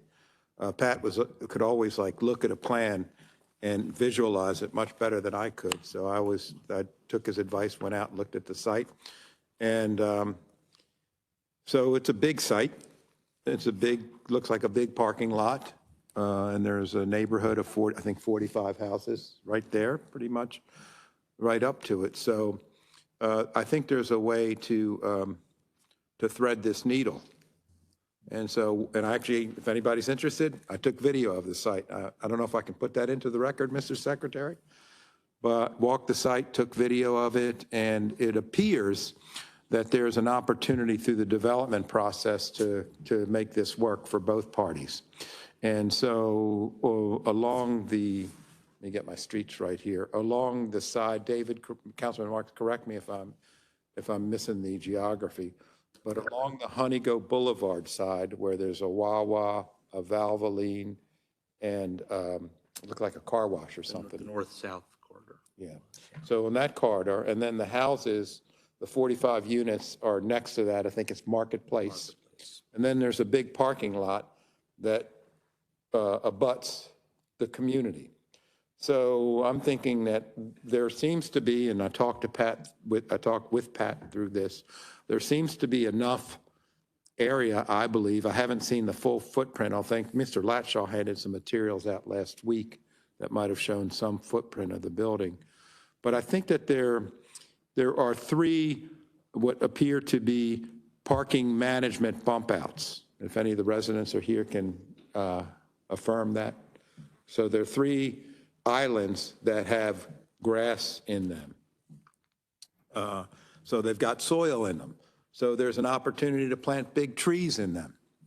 And so if you look at those three bumps out, and I think, and putting my planner hat on, I think there's an opportunity to widen the buffer and do some fencing, widen the, put some more soil in right next to the neighborhood, put some landscape buffer up, put a fence up to create some level of buffer. It's a really big site, but I think it is, my judgment may be a bit off because I think it's 2 restaurant pad sites, not 1.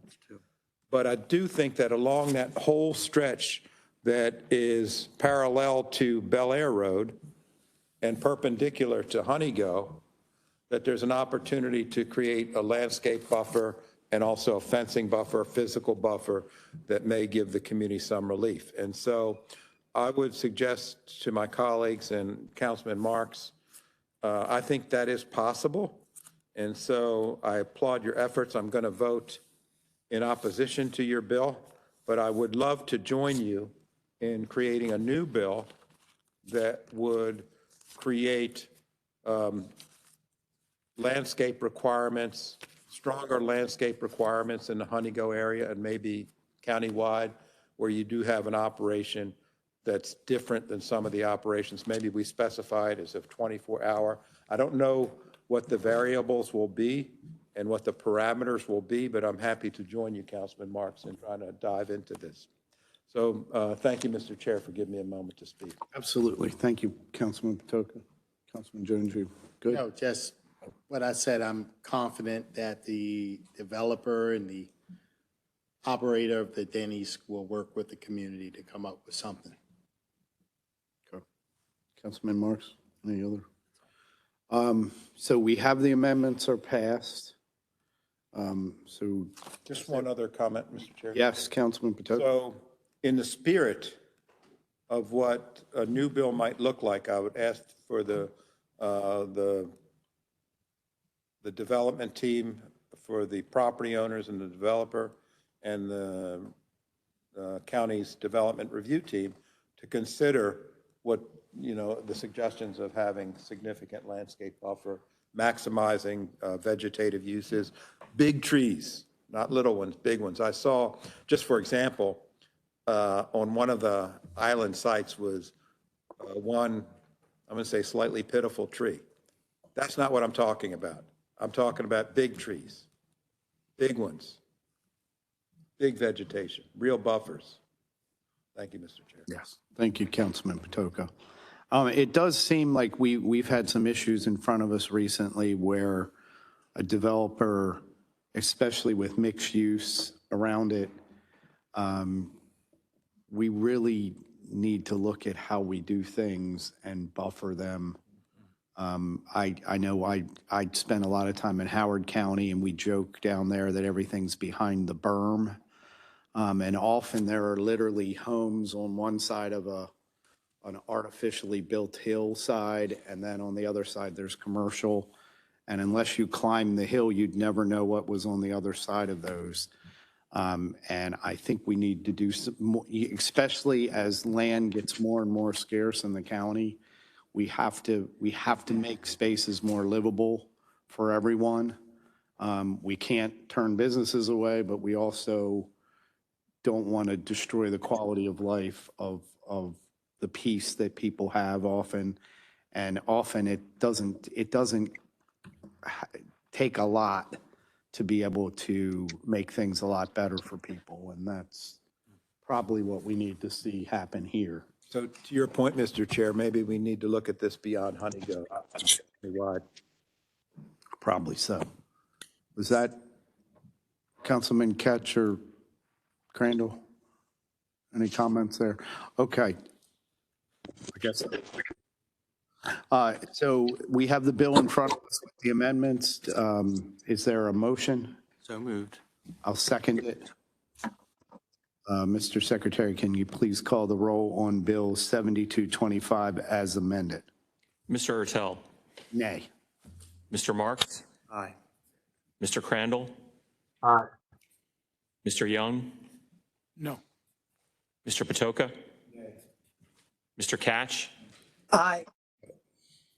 Mr. Jones. Nay. Mr. Secretary, my mic wasn't on. I don't know if you recorded my vote properly. I did. Okay. Yes, thank you. Okay.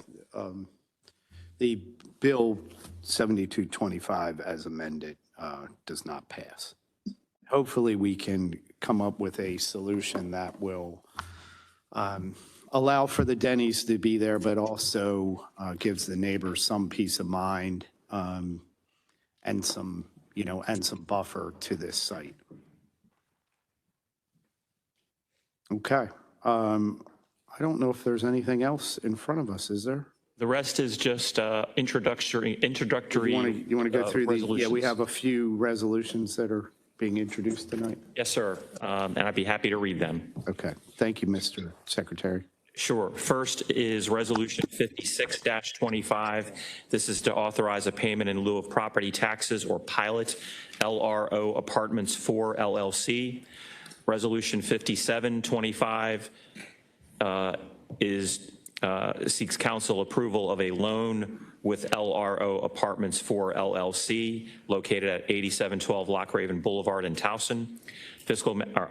Resolution 58-25 authorizes a payment in lieu of property taxes or pilot for LRO Apartments 9 LLC. Resolution 59-25 is a resolution to accept a donation from the Rotary Club of Catonsville related to the Catonsville Community Park. Resolution 60-25 is to accept a donation from the Wawa Foundation Fire Department Community Risk Reduction Division. And Resolution 61-25 is sponsored by Councilman Ertel. This resolution would amend the boundary of the Towson Commercial Revitalization District, and these are all for introduction only this evening. Thank you, sir. Is there a motion to adjourn? So move.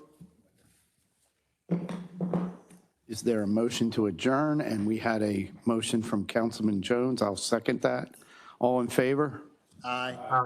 Okay, meeting is adjourned. As is customary, anyone who has signed up to speak may do so on any subject that they want to talk about. Ms.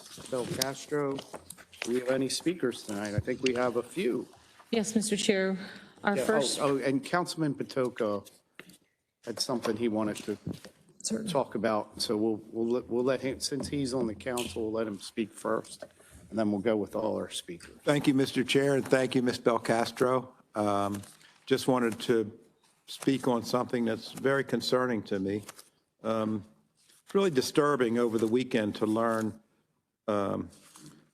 the constituents were calling me about a press advisory that came out from the Department of Justice related to Baltimore County's compliance with ICE. I can't tell you, I mean, how disturbing this is. This came out at 5 o'clock on a Friday. My phone was ringing off the hook Friday evening. We received many emails over the course of the weekend about our compliance with this federal organization that has really been so aggressive in attacking our residents, people of this county, people across the country. And I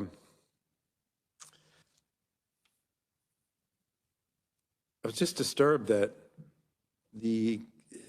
and really disappointed is the right word, at the administration, highly disappointed that there was zero communication with the legislative body. You know, in 1956, when the charter was developed and we had an executive body and a legislative body, I don't think the charter intended that there should be radio silence between these two bodies on key issues. I mean, I get the county attorney's office wanting to talk to me about Denny's. If you have a choice, Mr. Benjamin, between talking to me about Denny's or compliance with ICE, always, always choose compliance with ICE, because I just can't believe that we did this. I am shocked. And what is even further disappointing is the lack of any communication whatsoever. It's a failure. It's a failure. We are the front line here. You may not hear it in the executive office, but when something is presented, like what was presented on Friday, we hear it. And so it's incredibly disturbing. It's a failure. It's a failure. We failed on this. I'm going to introduce legislation that puts up some guardrails on ICE, let me just say, on masked individuals with weapons entering our faith-based institutions, entering our public buildings, entering our schools. We need guardrails on this. And what's even more frightening is that if anybody watched 60 Minutes last night, the President of the United States said ICE isn't doing enough. They need to do more. And we're complicit in allowing them to do more. From what I read, because I don't know, I haven't had any briefings on it, and I did get an FAQ on Saturday from the administration, but that's a day late and a dollar short. And so look forward to some very, I'll work with our legislative officers, willing to work with any of the council members, any of my colleagues. I'm even willing to work with the administration who chose not to work with us, because we will lead by example here. So Mr. Boswick, Mr. Phillips, thank you for your assistance in helping me think through this, but I got to tell you, we can do better. We can do better. Thank you, Mr. Chair. Thank you, Councilman Patoka. Okay. We'll go to speakers. Certainly. Our first speaker is William Smith, who is here in person, followed by Amy Grassi, who is also here in person. Good evening, Mr. Smith. Thank you for staying with us. Absolutely. I want to thank Councilman Marks for the Bill 7725. We're from Perry Hall Manor. We've got some significant concerns about the grinder pump plan to put grinder pumps in all the homes since we're having difficulty coming up with a pumping station location. Specifically, and thank you for the handouts, the key point I want to kind of lead off with is that the grinder pumps fail roughly every 7 years on average. And may I point out that Mark Twain used to say that there are lies, there are damned lies, and then there's statistics. And I think we're dealing with a fair amount of those at this point, dealing with the grinder pumps. The thing that I find puzzling is that the average septic field that we have lasts for 20 years, and even that I think is an extreme low ball on what we have. In the main area of Perry Hall, there are 129 homes. Of those 129 homes that have been there for more than 55 years with their existing septics, 10 of those have failed. I spoke with a colleague in statistics at University of Maryland, Baltimore County, and she said it is an impossibility to say that it is as low as 20 years. If it happened in that period of time, almost virtually every one of those would have been replaced by now, and some of them 2 or 3 times. So I kind of disconcerted about trying to put grinder pumps in that have a higher failure rate than the septic fields that we currently have. They're working just fine. We're really quite happy with them. But in addition to that, there's the handout that I just gave you. The first page shows the first survey that was completed in September of 2019. It's been pointed out that that happened in the worst rain history that we had in the area since 1870. So it's not a surprise that there were 11 marginal systems and 11 failing systems. Of those 11 failing systems, one of them actually turned out to be I'll get it together here, a field that wasn't even really a property at all. But all those identify there. I guess the key question and the key concern we have is that I don't want to give up property and land and so forth for something that's going to fail worse than what I currently have. I think the expenses is the second page. While I appreciate that Ms. Buckner has talked about what the cost is to us for our deficit footage, there are many additional expenses that we have as well. Those are listed on page 2. Let me offer one other quick thought, and I think this is extremely important, and that is alternatives that we could possibly have to even doing the whole sewer replacement. I think it's been identified as a vital and an important problem, and yet it's been in place for now more than 7 years, and it's going to take another 3 before we get there. The one key element I want to point out is point 4 on the third page, and that is it at all possible to consider putting in a public water rather than trying to put in public sewer? The cost is about the same. It would guarantee that we would not have to worry about water being contaminated by failing septic systems. It opens up more of a yard, and a smaller yard, to relocate your septic fields. It provides a possibility of fire hydrants that we don't currently have, so that's another public health kind of thing that it gets for us. And then it eliminates further burdening of the already overburdened existing sewer treatment station for our area. And then gravity is not a problem as much at that point. You're going to be pumping the stuff uphill. There's several points to tap in. And there certainly is the possibility of having a water-fed septic type system. And that seems to me to solve a number of problems, and it gets us away from this grinder pump versus the pumping station kind of issues that we're fighting. So that's my thought, my recommendation. I'm an electrical engineer. I design computer chips, not systems, but, and I also get to teach it at UMBC, and that's where my statistics colleague comes into play. Thank you very Thank you. Very thoughtful presentation. Thank And you. thank you again, Councilman Of course, Marks, for putting of course. forward that recommendation, 7725. Thank you, Mr. Smith. We appreciate you being here.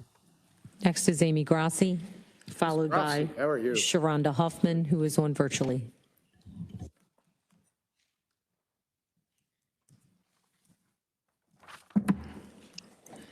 Good evening, Mr. Chair, members of the council. I'm having weird moment here. It's been almost 5 years since I've sat in this chair. It's good to see all of you. And I don't want to belabor the points that the previous speaker has made. I was going to mention some of those. I have been retained by the Community Association, and I've been working with them to try and solve their problem. Essentially, what this legislation does, which I think is getting lost, is that it focuses in on this opt-in process. What has happened to this community is that there was initially a design that involved a pump station. Forms were circulated where they were asked if they were interested in opting in to a project with a pump station. That pump station project involved a vast majority of properties being hooked up to the sewer and only a very small number of grinder pumps. The county was unable to acquire any property to build the pumping station, so the design switched to a 100% grinder pump design. At that point, frankly, gentlemen, it's a really different project from the perspective of property owners. And at that point, those old opt-in forms that really were geared toward the previous design, where over 100 of those properties were hooking into sewer and not having grinder pumps, are now all being told they're going to have grinder pumps. That's a vastly different project from the perspective of a property owner. There are different costs involved on the private end, and those are not being addressed in the amortization on the tax bills. It also encumbers what you can do with your property in a way that a sewer project does not. So when you've changed the design from a pump station project to a 100% grinder pump project, you really need to circulate that opt-in form again. It's a new project. It's a new design. They're being told that the old opt-in forms that they signed with relation to the pump station project are now applicable to an option for the grinder pump project, and they've not been given all the information. They need a new opportunity to opt in, and that's what this legislation was geared to address. Any concerns of the administration regarding it prohibiting petition projects from moving forward in the future is really misplaced. They have a very good Office of Law that will be more than capable of drafting an agreement that includes any disclaimers that they need about cost estimates not being locked in, changing as it goes forward. And if they want to include obligations about opting out, the Office of Law can do that too. You can put anything you need in a legal agreement. The fact of the matter is they don't have any legal agreement with these people right now. And when push comes to shove, these people are not legally obligated to be in this project in any form or fashion. And when they circulate the easement agreements for those grinder pumps, I can tell you from experience, people who don't want to be in the project aren't going to grant the easements. And they're going to be in a really bad position at that point. What we have proposed would get that information out there when it really needs to be out there in a complete form that's going to benefit both the county and the community association. I've told my client that when I was looking at the legislation, I had the experience of having been involved on the county side in grinder pump projects, and I know how they play out. And frankly, I think I drafted the legislation with both hats on. I know how these work from both sides.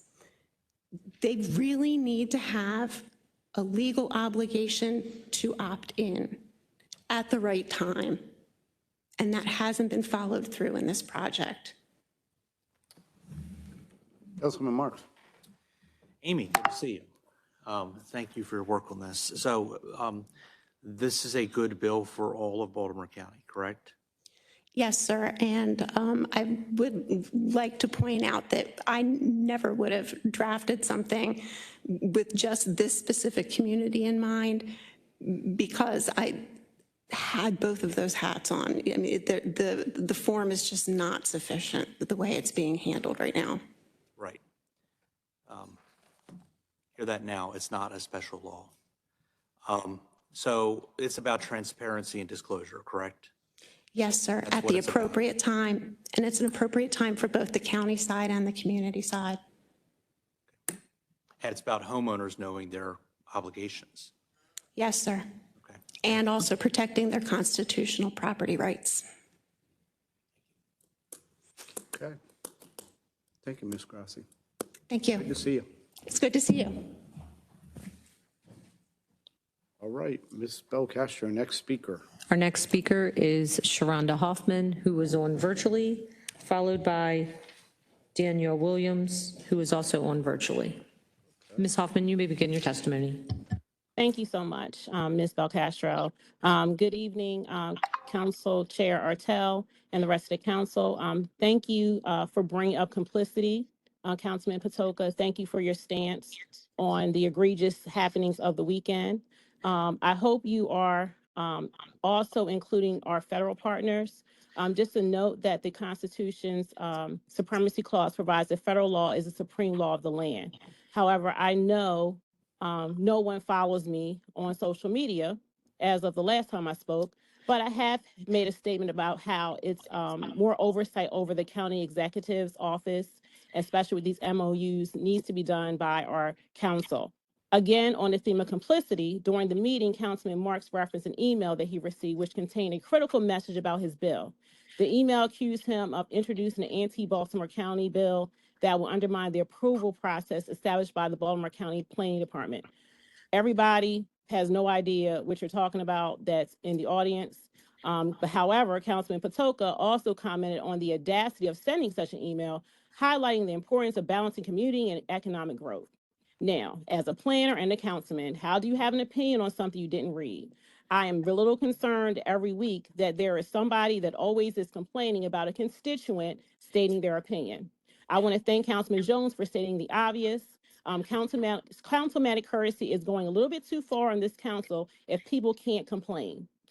There were other options than the nuclear one Mr. Mark started with his proposals that he came out with. Consider starting some more committees in the next council. I would appreciate it if the council would take time to read amendments that were just published or not published at all to the public. That is the best use of everyone's time. I did not see any of these proposals on Friday or Sunday when I try to look them up.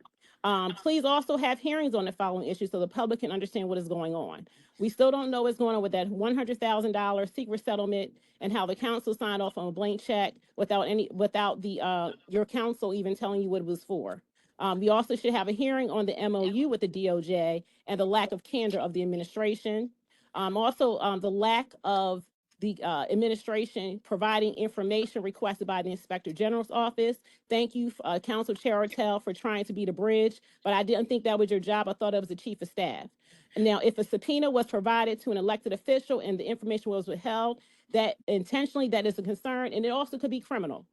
And you also should review the limitations of the Fair Election Fund and suspend some of the requirements since the Board of Elections still has not had a new map. Councilman Jones, you have 3 candidates in your district, and I don't believe you have a rep on the Fair Election Fund. And just keep in mind, all these shiny new bills do sometimes require follow-up. Thank you, and I appreciate the opportunity to speak. Thank you, Ms. Hoffman. Yeah.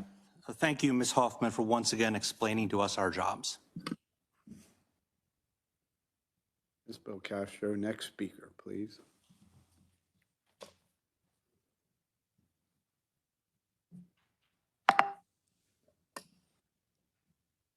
Apologies, Mr. Chair. Our next speaker is Danielle Williams, followed by Linda Semeski, who is also on virtually. You may begin your testimony, Mr. Williams.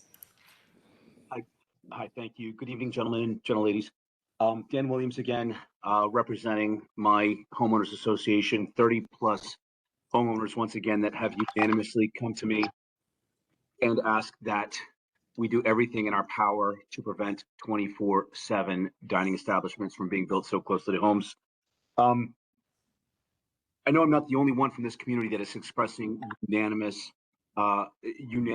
preference for this to not be 24/7. We're very grateful to you, David, for putting this bill together.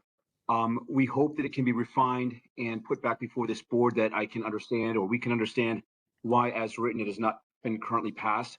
We're appreciative of the suggestions, better aesthetics, trees, buffers. Certainly those will make the area beautiful, but they will not do anything to address the nature of noise at 1 a.m., 2 a.m., 3 a.m., 4 a.m., 5 a.m. And that is our biggest concern. We ourselves have come forward with concessions. We are willing to entertain other concessions. David already said moving back to 11 p.m., possibly even 12 a.m. Denny's themselves have said they do not a lot of business at those times. So why does it need to be open 24/7? Of the other restaurants that have been listed, none of them are open 24/7, and they're all doing quite well.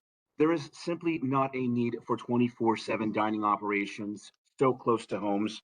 I want to add that, again, you heard our unanimous testimony.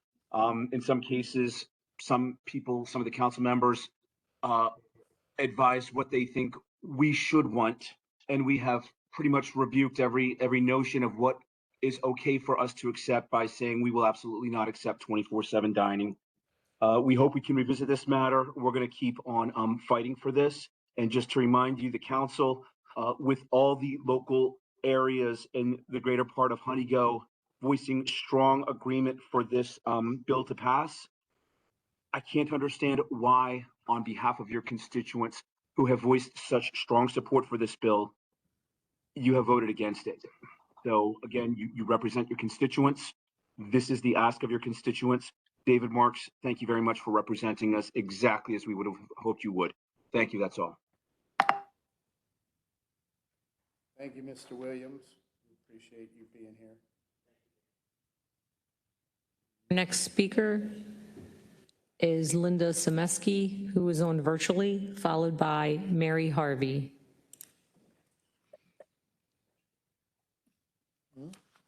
You may begin your testimony.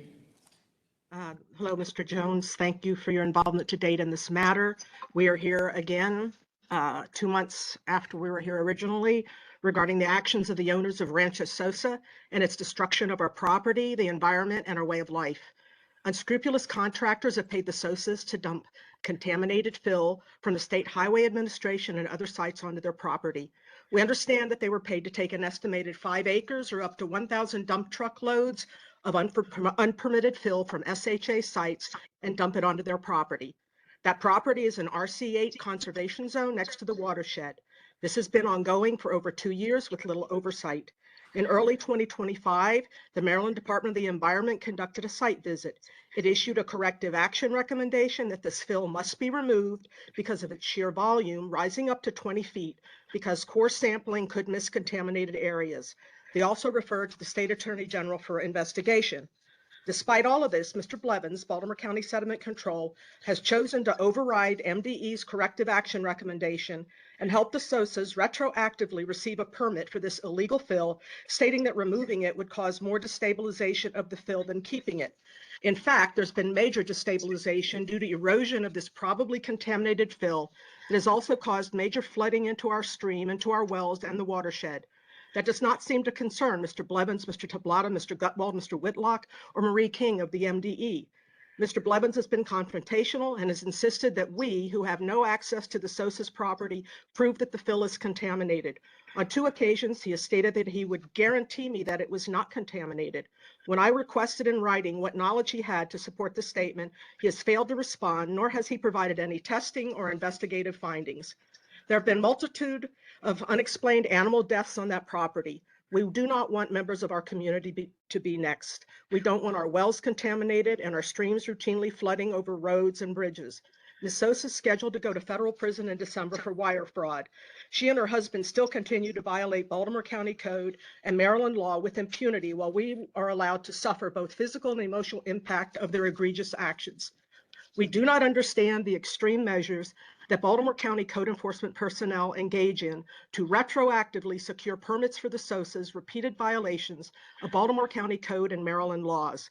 While they stonewall us, call us racists, and ignore community complaints for months and even years, they bend backwards to help the SOSAs.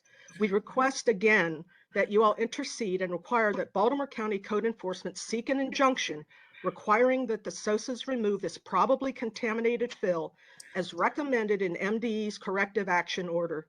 We're requesting a community meeting with you and code enforcement personnel to discuss how to effectively effect this. Thank you. Thank you, Ms. Szymanski. Ms. Belcastro, next speaker. Next speaker is Mary Harvey, followed by Jason Walsh, who is also on virtually.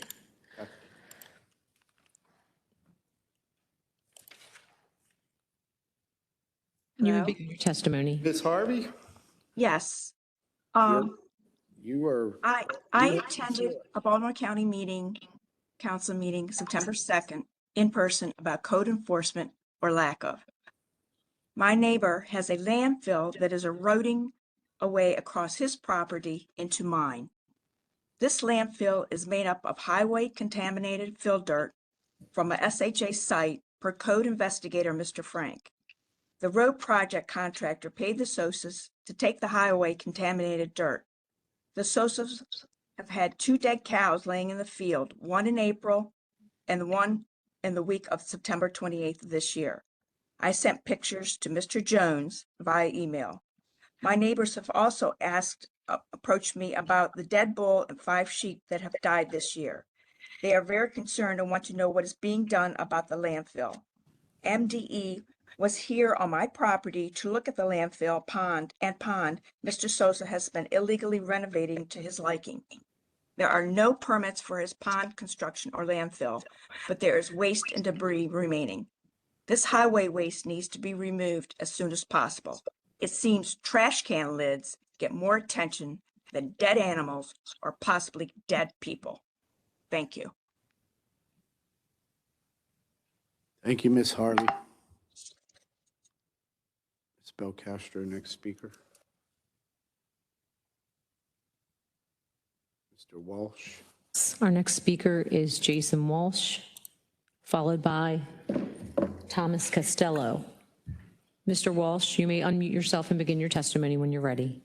All right, thank you very much. Gentlemen, I just want to thank, first of all, Councilman Marks. Thank you, David, for introducing the bill and trying to fight for your constituents. I think you summarized very well your intent. And I think, I actually do thank Mr. Patoka for coming out to visit the site.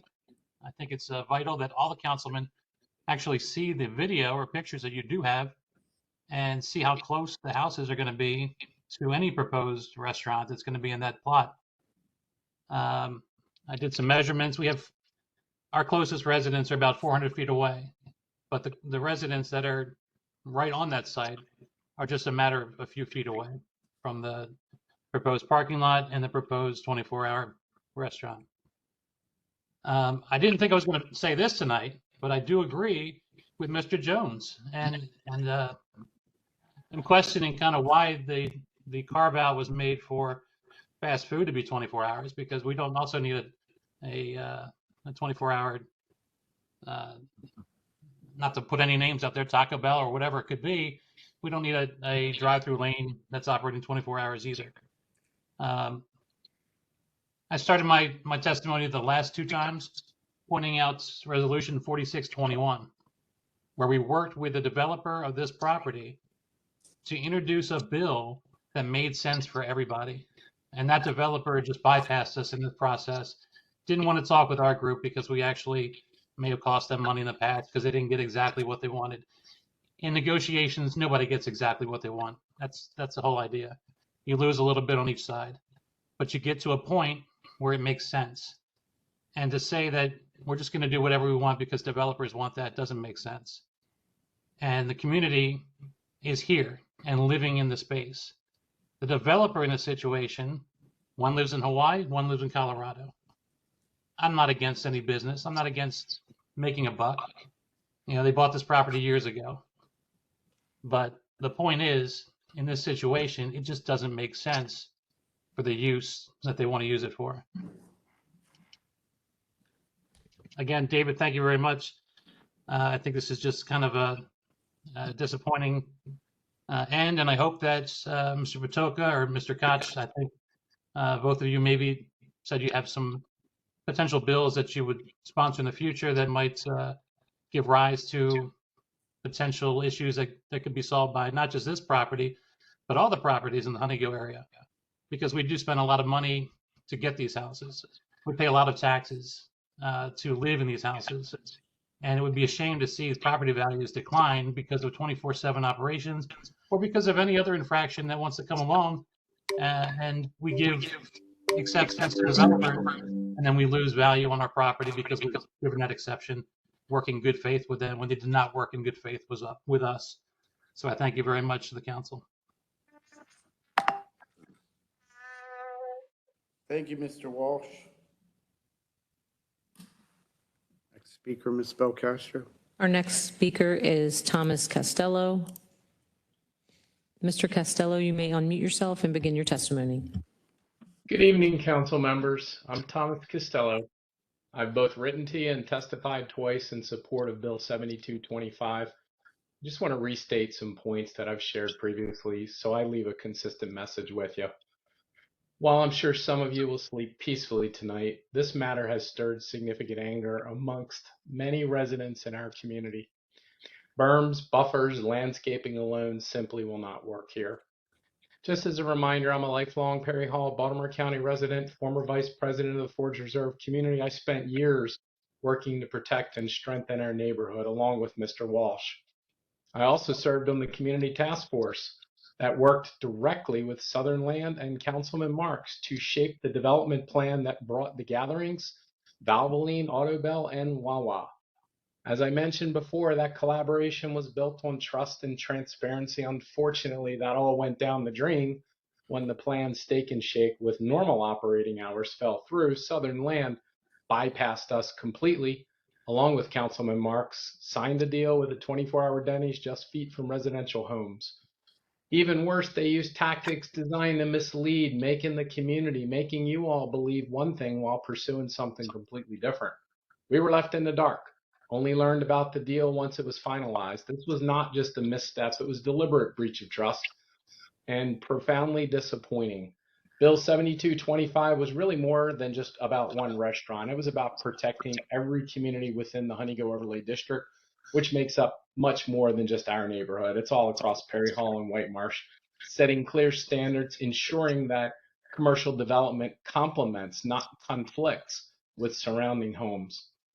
By failing to pass this bill, I'm afraid, council members, that this is setting a dangerous precedent, one where developers can bypass communities, mislead residents, and operate 24 hours a day right next to homes with no accountability. I'm really concerned without protections like this, Perry Hall and White Marsh is going to continue to lose its character, safety, and livability, and families are going to start leaving for other counties or even out of state where their voices are more respected. So even though this bill did not pass, we will continue to work with Councilman Mark to find an amenable solution and fight for the values and visions that the Honeygill Overlay Plan was built upon. We will continue to demand transparency, fairness, and protection. I don't think that's too much to ask for our neighborhood. So thank you for hearing me, and thank you, Councilman Marks, for the work that you have done and hopefully will continue to do for us. Thank you, Mr. Costello. Ms. Belcastro. Our next speaker is Mark Moore, who is here in person, followed by Antonio Akia. Mr. Moore, how are you? Thank you for hanging in there with us.